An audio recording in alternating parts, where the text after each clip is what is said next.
How many times have you heard about the 4B movement in the last couple of days? Well, if you haven't heard about it, don't worry. I'll fill you in on this shit. In layman's terms, it's a bunch of liberal woke women who are so collectively butthurt that Donald Trump has been elected president again that they're deciding that for the next 4 years, they are not going to have sex with any man. No sex, no babies, nothing. 4B movement is a victory for us because we told them we don't want no old single mothers. They've hit the wall. They're over 30.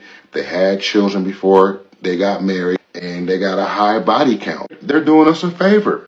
The 4B movement is demonic. Said what I said. But before you get your fingers ready to mash me down in the comment section, hear me out. If you don't want to have kids, and you're in a position to have kids, and you have money, and you're healthy, and you want to live for yourself, by definition, that is selfish. But I'm not charging a negative connotation to that. You guys are. You're kind of telling on yourselves here. I'm just saying it's selfish. Your body, my choice is a banger tweet. 4B means you have to work long and grueling hours to support yourself, only to come home to an empty house, knowing you will never have genuine companionship. Nobody would visit your grave. Single men with PS5 live longer. 4B ladies, start cleaning your own sewer because men will refuse any service to 4Bs. Y'all conveniently enjoying because without us, yeah, be living back to Stone Age. I'm sorry, I thought women had a lot to offer than just their body. When you all are done with the 4B movement, men will start their own movements too. We can go movement for movement since una dey men. So this is an African slang. He means since you all are going crazy. Miserable women. Seriously, you guys are tripping. If you want to keep your distance from men, you do that by yourself. Stop giving stupid reasons and inviting others on stupid motions because your reasons doesn't even add up. The 4B movement has sparked some of the most heated conversations we've seen online in a long time. So, depending on who you ask, it's either women finally putting themselves first or women are taking things too far. But what really caught my attention wasn't even the movement itself, it was the reaction to it. So if women are simply making personal choices about their own lives, why has it upset so many people? That's what I want us to talk about today because I think the conversation says a lot more about modern dating than people actually realize. The 4B movement is going to force men to be red pilled. On today's episode of Old Shit, New Excuses. So what exactly was forcing y'all to be red pill prior to this? Because this is something that is fairly new to American women. That started in Asia, if I'm not mistaken, it was either South Korea or China. Did we conveniently forget that like last year y'all were hooping and hollering about being passport bros? And then we found out that y'all were going over there only to get robbed, played, murdered, and stranded? It seems like y'all are willing to risk lifetime and finances instead of just being a decent person. Just go to therapy, okay? Psychologytoday.com, go to therapy. Find you a therapist. Because y'all are getting old. And the average life expectancy is only going down. And y'all are having heart attacks at earlier ages. 4B or 4NOS is a South Korean radical feminist movement whose proponents do not date men, marry men, have sex with men, or have children with men. It has been absolutely hilarious to me to see men in this country losing their collective shit over the 4B movement. For those of you that don't know what it is, the movement started in South Korea, a society that is very misogynistic. The 4Bs refer to 4 words in Korean, which I'm not going to pronounce, but I will put right here and tell you what they mean. No hetero marriage, no childbirth, no dating men, and no hetero relationships. The women in South Korea are fighting back against a society that treats them horribly. And many in the US now are starting to take up that movement as well. And you know what? I'm all for it. Because the fact is, women have been fighting for centuries to be treated with the same level of respect and dignity that men are. And even though they have more rights than they used to have 70 years ago, there are far too many men in this country that think women shouldn't be able to vote or work or own a house. That the only purpose of women in our society is to take care of the house and have children. It's absolutely ridiculous that women are still fighting against this level of misogyny. These women are talking about how they're not going to date men, sleep with men, procreate with men, and all these other things, right? Imagine if men got on this app and said, oh yeah, we're going to participate in the 4Bs and we're not going to sleep with women. We're not going to talk to women or date women. You're not making this video for women, you're making this video for men. Most of you don't even like women. It's apparent in the content that you make. For years you told women to pick better, choose better men, and then you realize that with women doing that, a lot less of you are getting chosen. And women aren't saying they don't ever want to be with a man, they don't ever want to have kids, they don't want to do those things with raggedy, undeserving men. Women are tired of being married single moms. They're tired of being with men that weaponize their incompetence. They're tired of men that don't want to do the work, don't want to go to therapy, don't want to read the books. They are tired of men who don't want to be better. These women are not going to be scared or manipulated into submission. They're not interested. They've heard what you're selling and they're still not buying it. Women have determined collectively, until the caliber of men in the dating pool improves, they're taking themselves out of it. When you are out here telling women to pick better men, you didn't think it through. You didn't think about the idea that there are not better men out there. So the better option for her is to pick herself, and that's exactly what the women did. There is another reason I think 4B makes people uncomfortable, and it's much bigger than the dating. It challenges the old idea that women naturally need men to have a complete life. For generations, women were taught that marriage was a goal. Find a good husband, have children, build a home, be a good wife, keep the family together.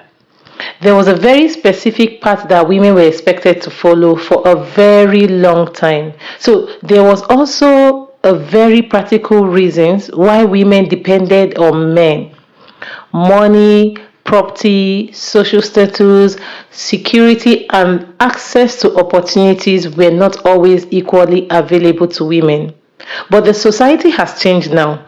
Women can work, women can earn their own money, women can live alone. Women can build careers, they can build friendships, communities, and entire lives without having a husband sitting at the center of everything. And that creates a completely different question. If a woman can survive without a man, what makes her want one? So, if you need somebody, you put up with things you might not otherwise tolerate. But when you don't need anybody around you, you get to become much more happier, much more selective about what you allow into your life. And I think that's where some traditional ideas about relationships start struggling. So look at it this way. If I'm already paying my own bills, cooking my own food, managing my own home, making my own decisions, and taking care of myself, then a man coming into my life cannot simply say, well, I provide. I need to see what the relationship actually adds to my life, right? And this isn't an argument that men have nothing to offer. Good men obviously have plenty to offer. They have love, compassion, friendship, emotional support, loyalty, affection, family, and genuine partnership. They are all valuable. But I think that this is one of the biggest changes happening in dating. Some women are no longer asking, how do I get a man? They're asking, why would I get a man? And if the answer is supposed to be love, companionship, and partnership, then the man genuinely offers those things. Don't need to panic about women becoming independent. Independence doesn't destroy a good relationship. It only makes it easier to see whether the relationship is actually good. Bro, am I tripping? But what happened to the 4B movement? Whatever happened to the 4B movement? It ain't even been a week. That boat sunk before it even left the dock. Now these same chicks who was talking this 4B movement stuff went right back to panhandling. Went right back to begging men for money. Went right back to being broke. Man, that was the shortest movement ever, man. Wow.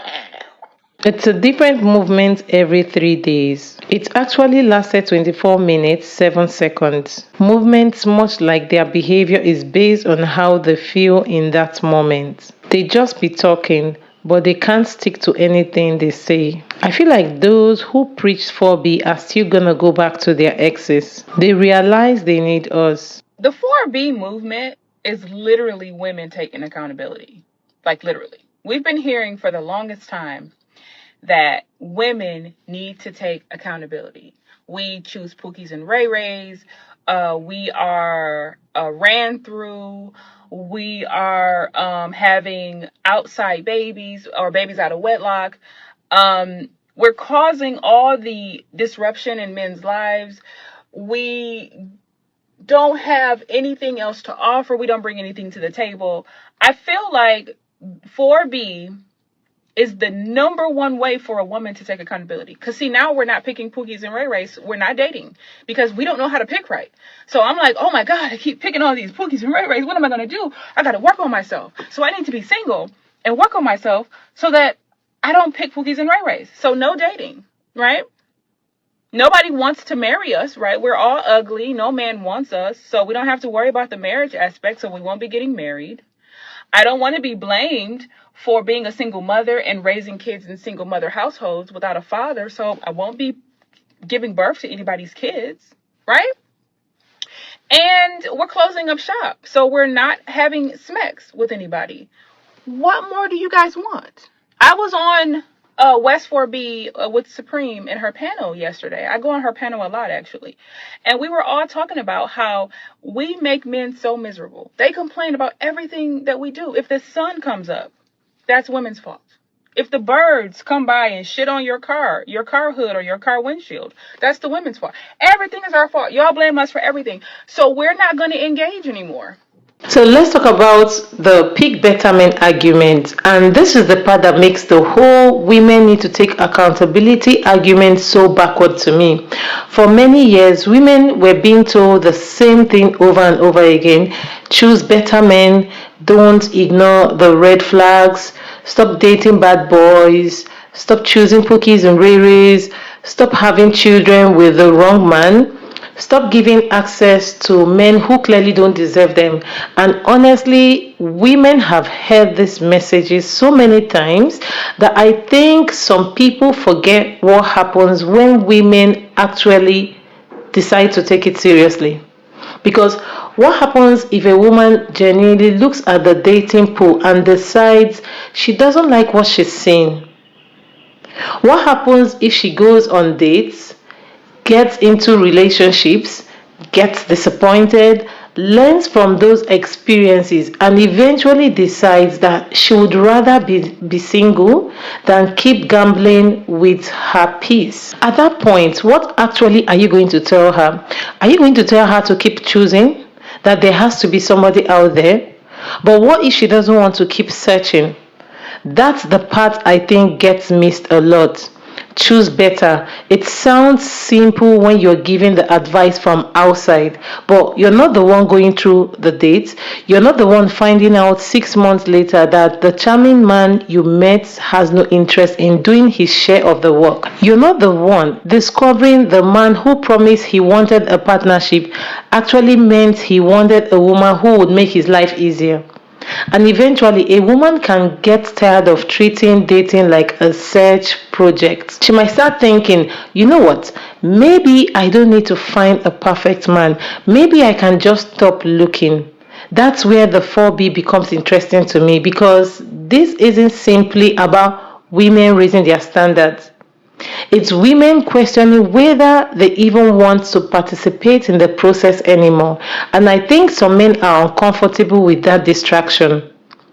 A woman with high standards is still participating. She's still looking. She's still deciding which man gets through the door.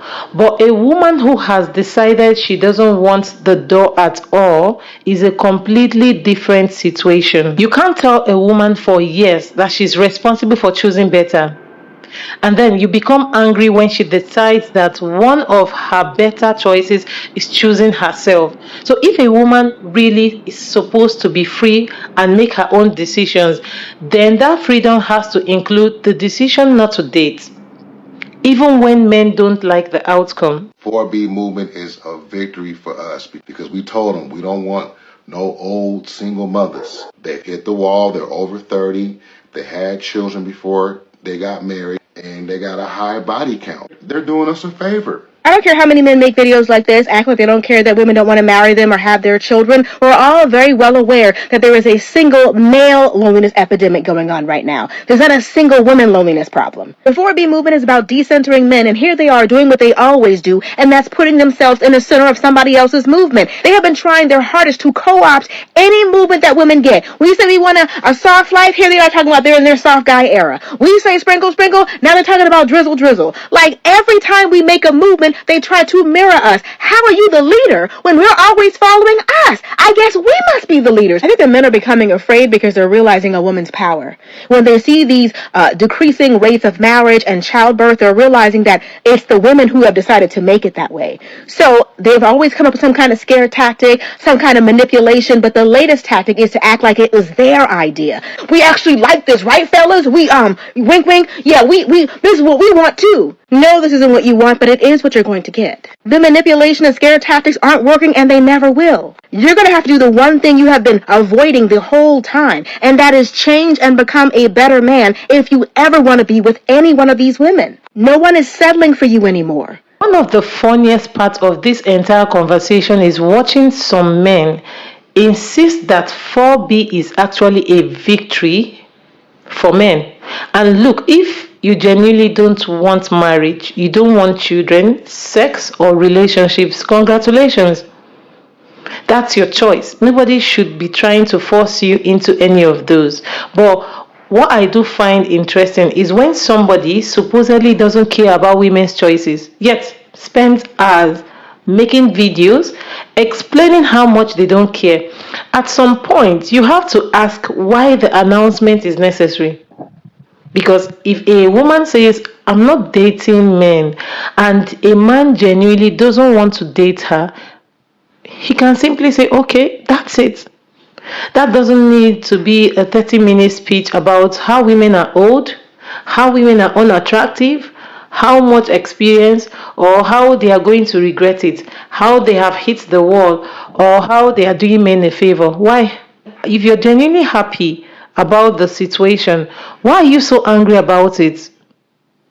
And this is where I think some of the mockery becomes revealing. When someone rejects you, you can simply move on, right? But if you immediately need to insult the person, tell them they are undesirable, and then convince everybody that their rejection was actually your idea, then I think it starts to look less like indifference and more like damage control and even frustration. Some men genuinely don't care. Yeah, I understand that. But some disagree with the movement. Some are joking. Some are criticizing it for legitimate reasons. But there is clearly a section of the conversation where the reaction becomes personal. And I think that's worth examining.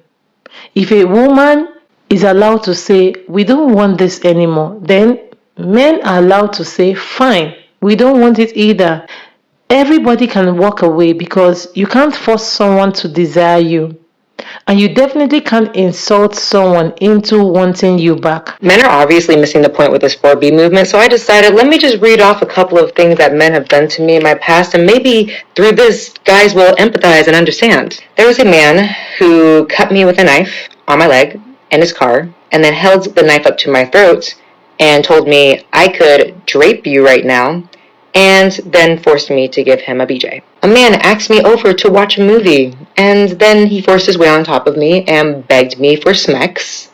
Even after I said no, he asked why, and I said because no means no, and he continued to try to force his way into my pants. A man, or boy at the time, inappropriately touched me in front of my brother, and then whenever I threatened to tell my brother, he apologized to him, not me, and my brother forgave him. When I was a senior in high school, my principal came up to me and stood inches away from my face and told me that my outfit was inappropriate. I was wearing a cheetah print romper on Animal Day during Spirit Week, and it was approved by my mom. Whenever I told a guy that I was trying to date that I had been SA'd, he asked me what was I wearing, and did I give them the impression that I was asking for it. And I wish that one was fake. Anyway, so with the 4B movement, women are just wanting safety and respect. and empathy. Like, don't look at us like sexual objects and see that we are human beings that can actually hold trauma. So imagine telling somebody you were hurt, and instead of asking if you're okay, their first instinct is to investigate what you did to cause it. So after experiences like that, I can understand why women would stop looking at men and thinking, oh, maybe I'm safer keeping my distance. And that's not about hating men.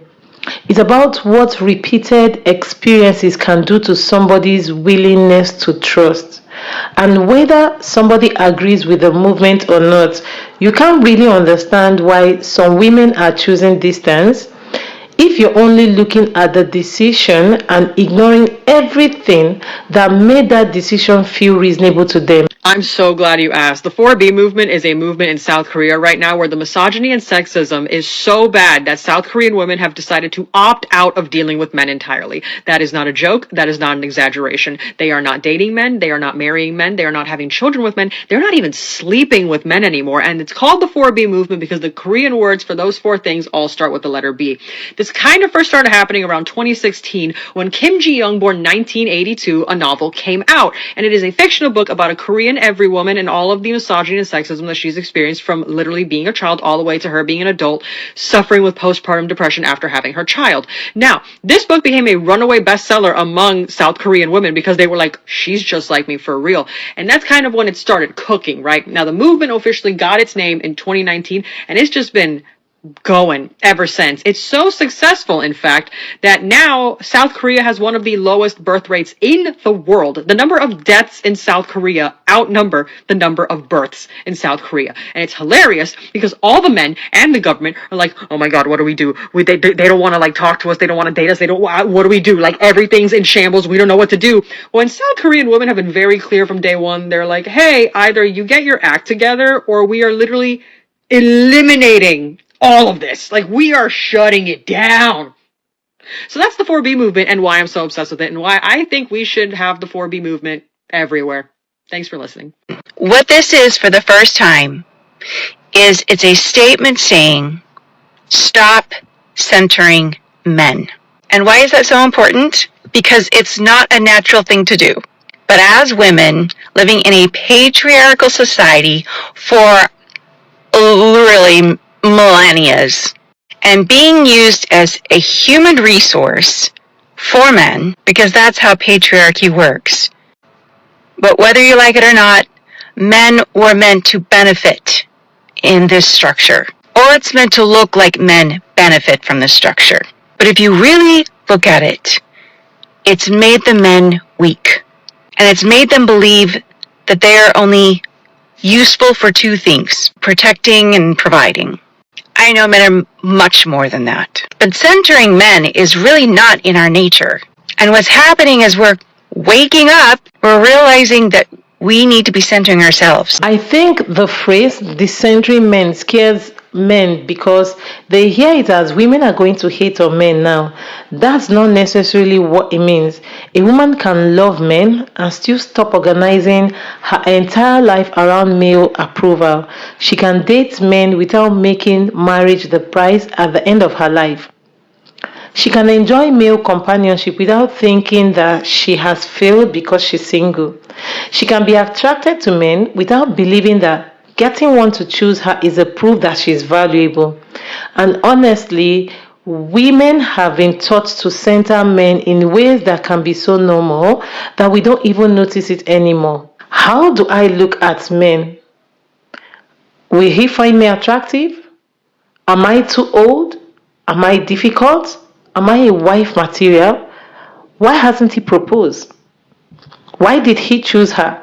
How do I keep him interested? What do I do?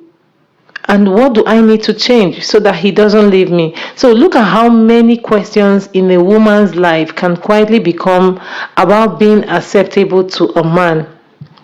So when somebody says, maybe I don't want to spend the rest of my life thinking about that, I don't automatically hear hatred, most times I hear exhaustion. And I think there is a difference between rejecting men and rejecting the idea that your life needs male approval to be meaningful.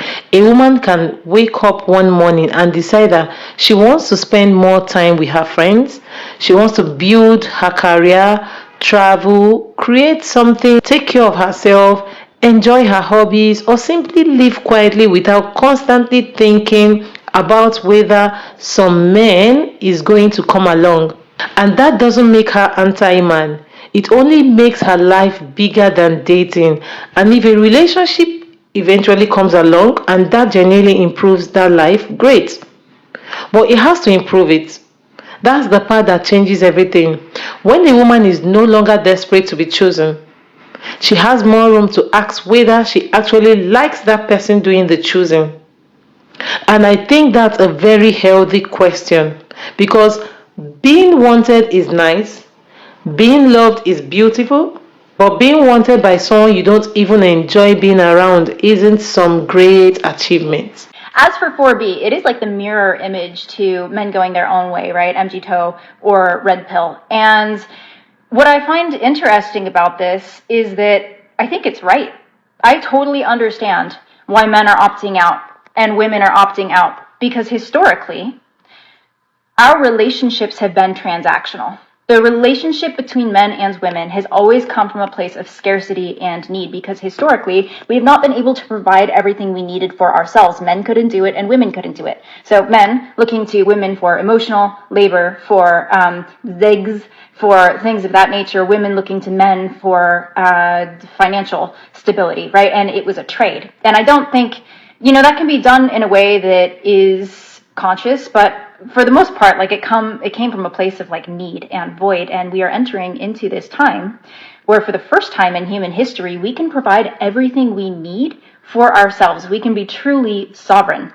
And so it makes sense that people are opting out of the dating game on both sides because they don't have anything to gain. And what a beautiful opportunity.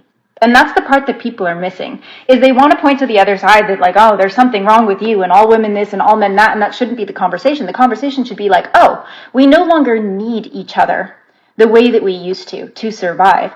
And so what would it look like to create an evolved and conscious model of partnership going forward? Because that is what we are finally in a place to do. You don't need someone in your life, right? It can be a luxury. And so it is an opportunity to craft something truly meaningful and truly fulfilling from a place of two people who are whole coming together. At the end of the day, I think the biggest reason this movement has generated so much discussion is because it's really about one word, which is choice. People generally support freedom when others make choices they agree with. The real test comes when someone makes a choice we wouldn't make ourselves. Some women have decided that stepping away from dating is what brings them peace. Other women still want relationships, they want marriages and families. Both groups exist and both should be free to decide what kind of life they want without being mocked for it. The same goes for men. Many men want healthy, loving relationships and they don't feel threatened by women making different choices. Others strongly disagree with the movement and they are vocal about it. That's part of living in a society where people have different values and different priorities. So for me, the most interesting part isn't whether the 4B movement grows or fades over time. It's what the conversation has revealed about how people respond when long-standing expectations begin to change. Sometimes those reactions tells us more than the movement itself ever could. Whether you support the 4B movement or you disagree with it completely or you're somewhere in the middle, one thing is undeniable. It has started the conversations that people have been avoiding for years. I'm curious to know what you think. Do you believe the reaction has been overblown? Or do you think the movement raises important questions about modern relationships? Let me know in the comments. Keep the discussion respectful, and if you enjoyed this video, don't forget to like, subscribe, and I will see you in the next one.